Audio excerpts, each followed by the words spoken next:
Hi guys, welcome back to our YouTube channel online विद्यार्थी।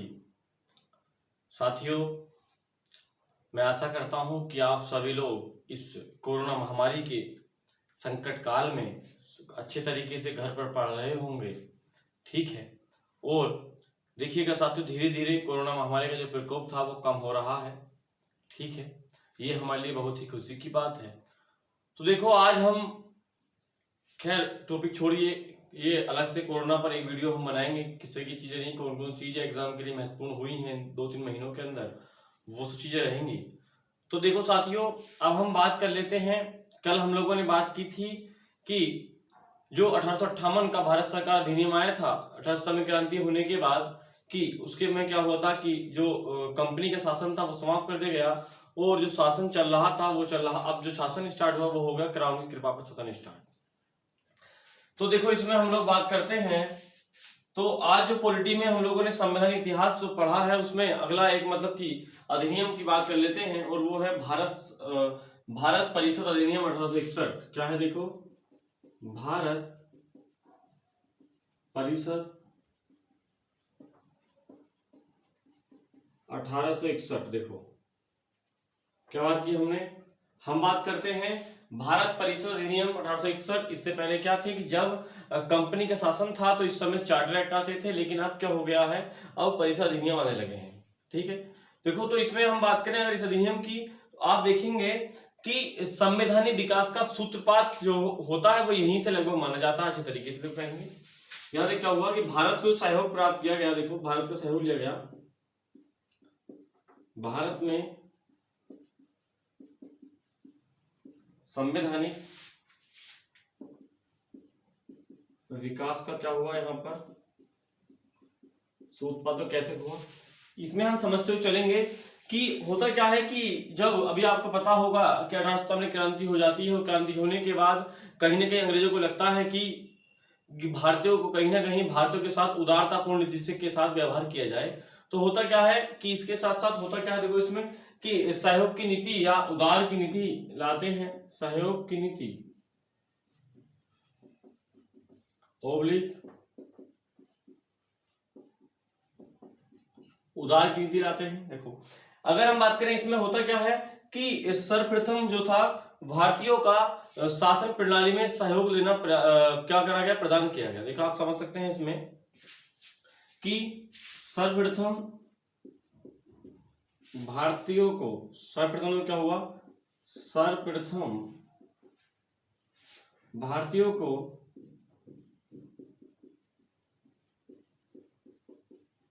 शासन प्रणाली में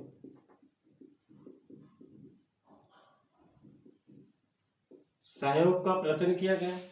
मतलब अब क्या हुआ, यहाँ पर लगने लगा अंग्रेजों को कि भाई हमें क्या करना चाहिए, भारत को भी थोड़ा थोड़ा, जो भारत के लोग हैं और उनको भी उनका भी सहयोग लेना चाहिए, जिससे कोई आगे समय में कोई कदम ये भारतीय ना उठाए।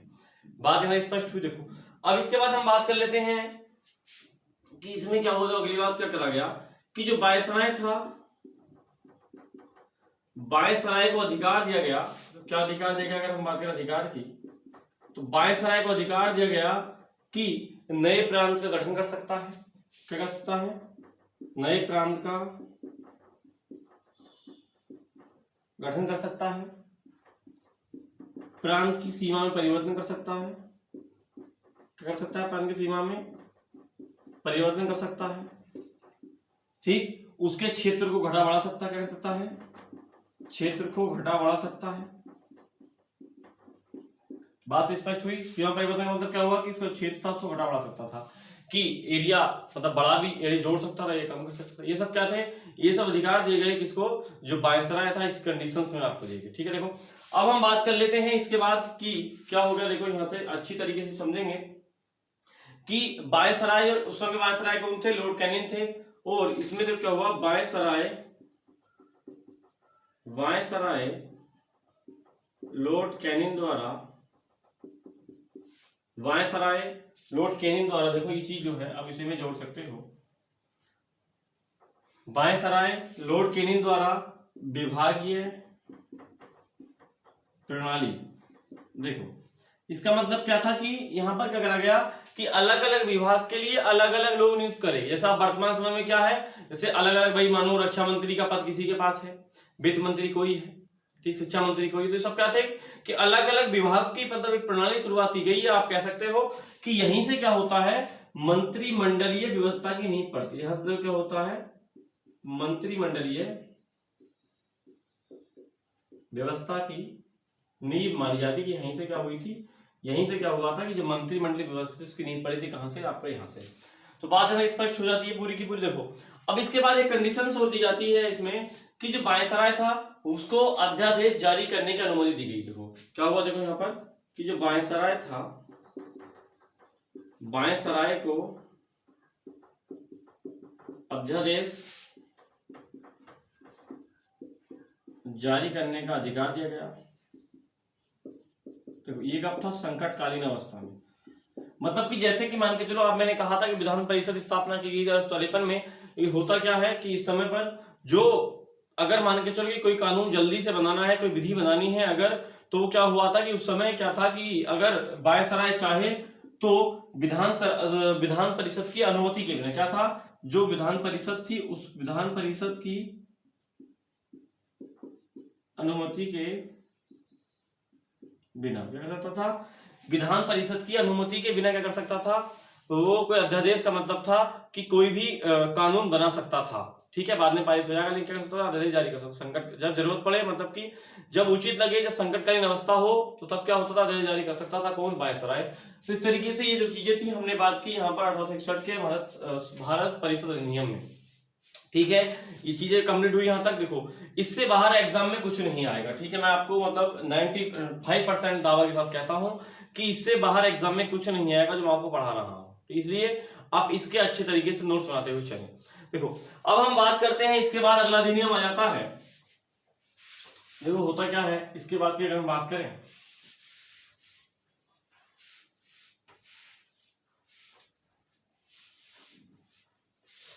देखो अगला है भारत परिषद अधिनियम 1892। देखो इसकी अगर हम बात करें तो आप ध्यान रखेंगे इसमें, देखो क्या हुआ था कि आपको पता होगा कि 1801, दो चीज आप समझे इसमें कि 1885 में क्या हुआ था, कांग्रेस की स्थापना हो गई थी। ठीक, क्या हुआ था, कांग्रेस की स्थापना हो गई थी। तो कांग्रेस की स्थापना होने के बाद इसके अधिवेशन होने लगे और अंग्रेजों को लगने लगा कि अब क्या होना है कि अब जो भी विधि बनेगी उसमें यही उचित रहेगा कि भारतीयों को सहयोग लिया जाए। क्या उचित रहेगा, यही उचित रहेगा, क्या किया जाए, भारतीयों को सहयोग लिया जाए। ये बात आप समझ सकते हो इसमें। तो भारतीयों को सहयोग करने के लिए तो शुरुआत यहाँ से क्या होती है कि निर्वाचन पद्धति प्रारंभ हो जाती है। तो क्या होता है इसमें कि जो निर्वाचन पद्धति थी, क्या होते हुए यहाँ से क्या हुआ, निर्वाचन पद्धति की क्या होती है, निर्वाचन पद्धति की शुरुआत मानी जाती है। यहां से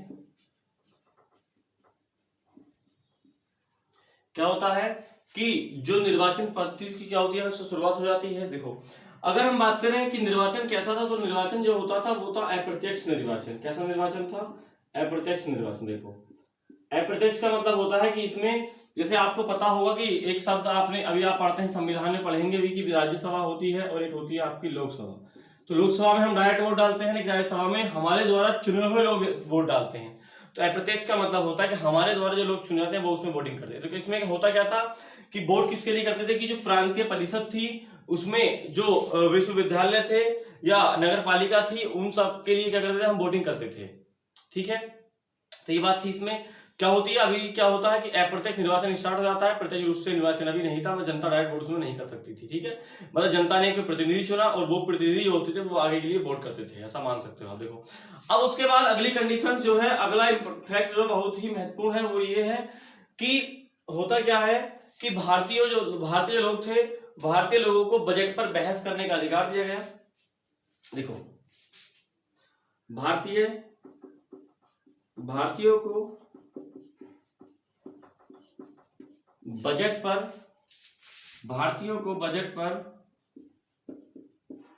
बहस करने का अधिकार ओब्लिक प्रश्न पूछने का अधिकार।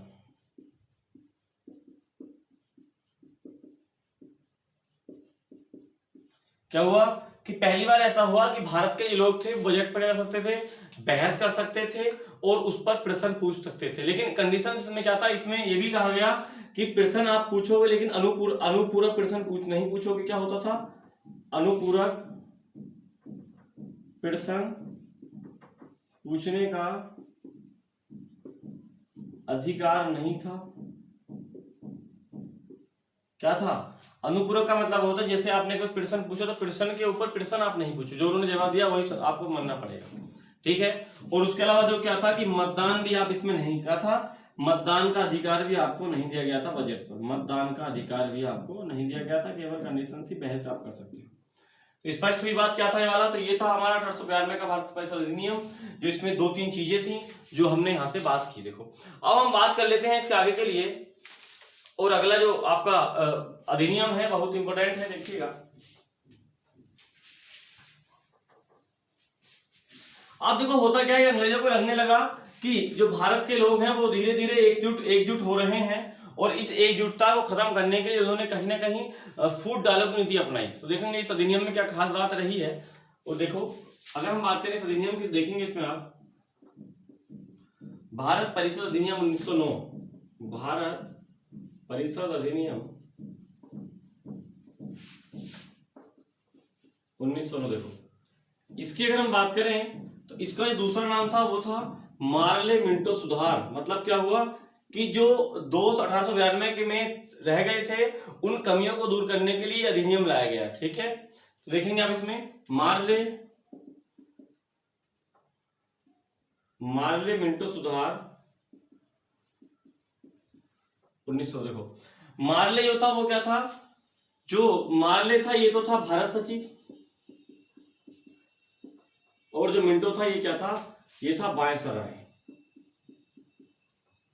ठीक है। देखो मैंने आपको बताया था जब हम लोग ने पढ़ा था भारत सरकार अधिनियम 1858, तो मैंने कहा था कि जो हमारा बोर्ड ऑफ कंट्रोल है और जो हमारा निदेशक मंडल है उन दोनों को समाप्त करके एक पद लाया गया भारत सचिव का, ठीक है। बात स्पष्ट हुई यहां तक। तो इन्हीं के दोनों के नाम पर इस सुधार का नाम दिया गया।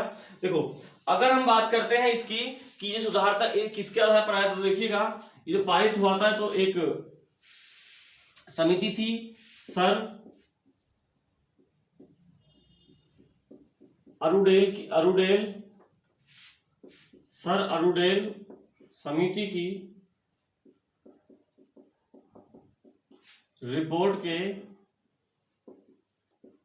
आधार पर। देखो इसके एग्जाम में क्वेश्चन आता है, बताइएगा जो 1909 का जो मार्ले मिंटो सुधार था वो कब आया था, वो 1909 में आया था, और किसकी रिपोर्ट पर आया था, तो एक अरुडेल थे उनकी समिति थी, उसकी रिपोर्ट के आधार पर ये आया था, पारित किया गया था, ठीक है।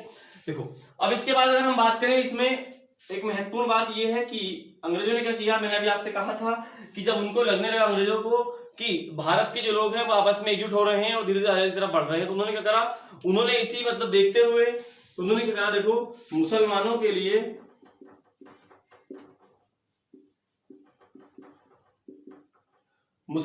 लिए क्या करा, उन्होंने पृथक मताधिकार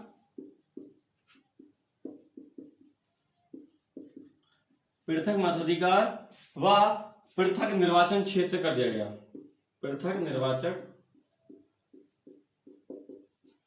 ठीक है, की व्यवस्था की। देखो ये आप ये एग्जाम के लिए बहुत ही ज्यादा इंपॉर्टेंट क्वेश्चन है। मतलब कहा गया, ऐसे मान के चलो कि मुस्लिमों से उन्होंने कहा कि भाई आपके जैसे मानो कि 100 लोग हैं, आपकी संख्या 30% है, तो आप कोई बिल पास नहीं कर सकते जो आप चाहेंगे, लेकिन अगर आपको एक अलग से एरिया दे दी जाए तो उस एरिया पर आप राज कर सकते हो, उसके लिए विधि बना सकते हो, अपना कानून वहां लागू कर सकते हो। तो ये कहा गया। देखो होता क्या, इसका रीजन क्या था, तो इसके लिए उन्होंने कहा ये कहा फूट डालो। उन्होंने क्या कहा कि अब क्या करो, भारतीयों में फूट डालते रहो और राज करते रहो, फूट डालो और राज करो नीति। कौन सी नीति आई, फूट डालो मतलब इनको अलग करो और राज करो, ये नीति आई गई। देखो इसमें अब होता क्या है, इसी परिप्रेक्ष्य में जो लॉर्ड मिंटो हैं उन्होंने कहा, एक वाक्यांश उन्होंने कहा था कि हम क्या कर रहे हैं, हम नाक के दांत बो रहे हैं। क्या कहा इन्होंने कहा कि हम क्या कर रहे हैं, देखो हम नाग के दांत बो रहे हैं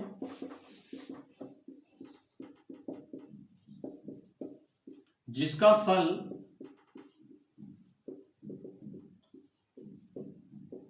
फल क्या होगा, जिसका फल होगा भीषण। मैंने कहा आपसे कि हम नाग के दांत हो रहे हैं जिसका फल क्या होगा, भीषण होगा, यानी इन्होंने ऐसा कहा जो लॉर्ड मिंटो थे। देखो अब इसके बाद अगली कंडीशंस पर हम इसमें बढ़ते हैं। जो अधिनियम था, तो इसमें अगली बात क्या थी महत्वपूर्ण भारतीयों के लिए, मैंने भी कहा कि धीरे धीरे भारतीयों को इस भागीदारी होने लगी इसमें। तो आप इसमें अगली चीज समझे, इस अधिनियम की देखेंगे इसमें आप।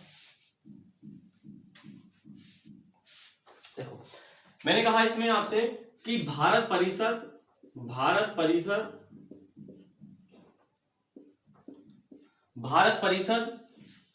और वायसराय की कार्यकारिणी परिषद, वायसराय की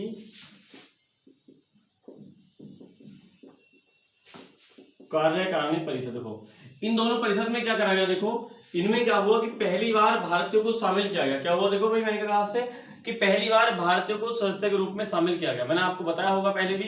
देखो अगर इसमें बात करें कि पहली बार क्या होता है, कि पहली बार अगर हम बात करें इन दोनों में क्या हुआ, कि पहली बार इन दोनों में क्या हुआ, पहली बार भारतीय शामिल किए गए।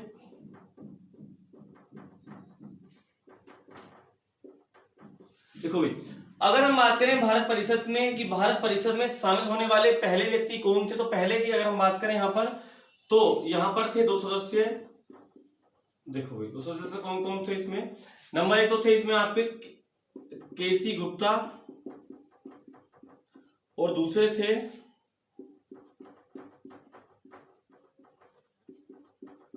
सैयद हुसैन बिलग्रामी। कौन कौन थे, एक तो थे केसी गुप्ता और दूसरे कौन थे, सैयद हुसैन बिलग्रामी थे, जो शामिल हुए किसमें, जो हमारा भारत परिषद था। भारत परिषद में शामिल होकर बात कर रहे हैं। अब देखो जो वायसराय की जो कार्यकारिणी परिषद थी, ये भी एग्जाम के लिए इंपोर्टेंट है। तो इसमें जो शामिल होने वाले पहले व्यक्ति थे वो थे एसपी सिन्हा। एसपी सिन्हा कौन थे, वायसराय की कार्यकारिणी परिषद में शामिल होने वाले पहले भारतीय। इन्हें क्या हुआ, देखो इन्हें क्या करा गया कि विधि सदस्य के रूप में शामिल। क्या हुआ, देखो ये हुए विधि सदस्य के रूप में। ये कैसे शामिल हुए, ये शामिल हुए थे विधि सदस्य के रूप में, जो आपके एसपी सिन्हा थे। देखो अब होता क्या है, इनको क्या करा गया, देखो ये क्वेश्चन भी एग्जाम के लिए इंपोर्टेंट बन जाता है कि जो एसपी सिन्हा थे, जो वायसराय की कार्यकारिणी परिषद में शामिल हुए थे, इनको उपाधि कौन सी दी गई, तो इनकी उपाधि दी गई थी, इनको दी गई थी लॉर्ड की उपाधि। क्या हुआ, देखो लॉर्ड की उपाधि प्रदान की गई। बात स्पष्ट हो गई यहाँ तक पूरी की पूरी। तो इस तरीके से क्या किया हमने, 1909 यानी माल्डमेंटे सुधार जो था उसको हमने यहाँ तक देखा। अब देखो इसके बाद 1909 के बाद आपको पता होगा 1915 में गांधी जी आ जाते हैं, और कहीं ना कहीं 1914 से 1918 के बीच प्रथम विश्व युद्ध भी हो जाता है। तो उसके बाद देखो होता क्या है कि दोबारा से सुधार एक आता है। तो अगली बात पर हम लोग देखो चर्चा कर लेते हैं इसके साथ साथ।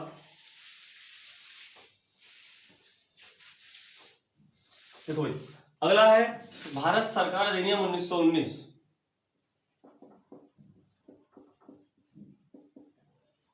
भारत सरकार अधिनियम 1919, ठीक है। तो ये क्या था, अगर हम बात करें इसका दूसरा नाम क्या है, तो इसका दूसरा नाम है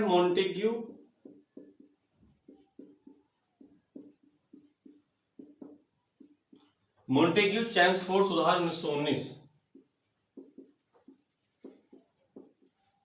ठीक, देखो जो मॉन्टेग्यू थे ये क्या थे, ये थे भारत सचिव, और चैम्सफोर्ड कौन थे, ये थे वायसराय। स्पष्ट बात हुई यहां तक, एग्जाम में क्वेश्चन ही बन सकता है। देखो अब इसमें क्या होता है, मैंने आपको बताया था 1892 में कहा था कि अप्रत्यक्ष निर्वाचन था, लेकिन इसमें कंडीशंस क्या होती है कि पहली बार इसमें जो क्या होता है कि पहली बार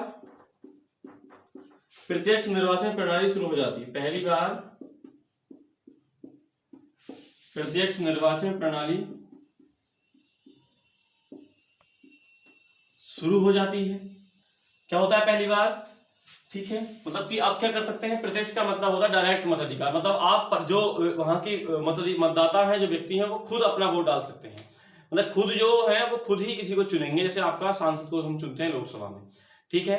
देखो अब इसी के साथ साथ एक बात यहां पर समझें कि इसी अधिनियम के तहत क्या हुआ कि महिलाओं को पहली बार वोटिंग का अधिकार दिया गया। क्या कहा गया कि महिलाओं को मताधिकार प्रदान किया गया। क्या करा गया कि महिलाओं को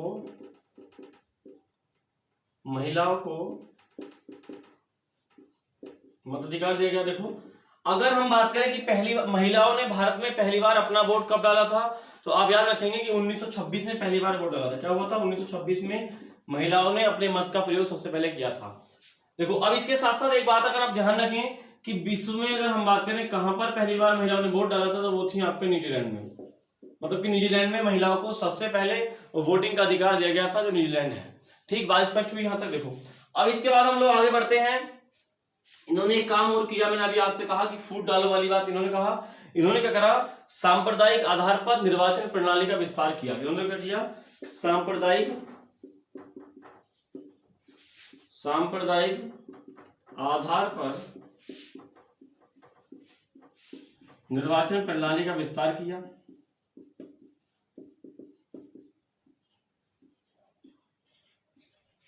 देखो इसका मतलब ये था कि जो सिख थे उनको अलग क्षेत्र मान सकते हो आप, ठीक है। ईसाइयों के लिए अलग हो गया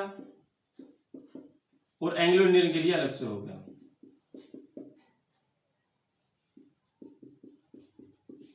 ये बात आप इसे याद रख सकते हो, ठीक है। 1909 में क्या था? केवल मुस्लिमों के लिए था अलग से, लेकिन यहाँ पर क्या हुआ? यहाँ पर आपका सिखों के लिए जो अलग मतलब कि संप्रदाय थे उनके लिए भी अलग अलग इन्होंने यहाँ पर कर दिया।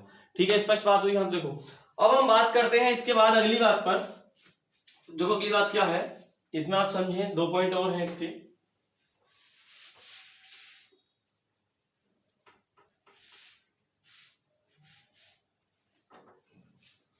देखो इसमें होता क्या है? देखो जो प्रांत थे,